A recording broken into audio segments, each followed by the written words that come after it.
Start. महोदय, आज इस पवित्र स्थान पर, इस पवित्र अवसर पर यहाँ आपके साथ मिलकर कुछ बोलने का, कुछ सुनने का जो अवसर मिल रहा है, इसे मैं अहोभाग्य मानता हूँ। यह अगस्त की क्रांति, जिसकी 50वीं जयंती आज हम मना रहे हैं, कोई ऐसी घटना नहीं थी जो रातों रात घटी हो, अचानक इसका आविर्भाव हुआ हो।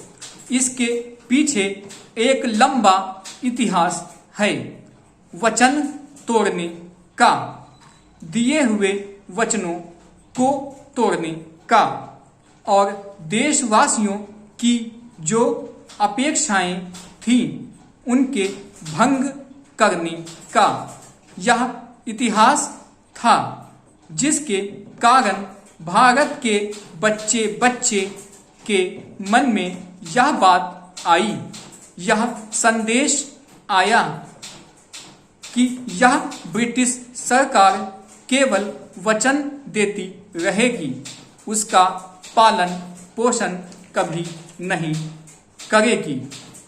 इसलिए हमें कुछ करना है। इस अविश्वास के परिप्रेक्ष्य में 1914 में जबकि प्रथम महायुद्ध शुरू हुआ, कांग्रेस के नेताओं ने स्वयं यह कहा कि हमें इस युद्ध में पूरा सहयोग देना है।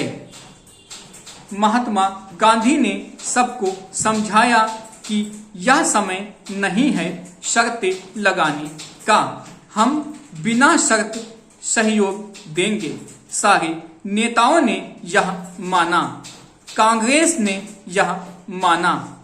नतीजा यह हुआ कि भारत से 10 लाख सिपाही उस महायुद्ध में शामिल हुए। ऐसा शौर्य उन्होंने दिखाया कि सारा संसार दंग रह गया। उनमें से कम 37,000 सैनिक वीर गति को प्राप्त हुए। इतना बड़ा बलिदान शायद ही किसी दूसरे देश ने दिया हो, और शायद इतनी बड़ी क्षति हमारे भी इतिहास में इससे पहले हुई हो। इतनी बड़ी कुर्बानी का क्या बदला मिला?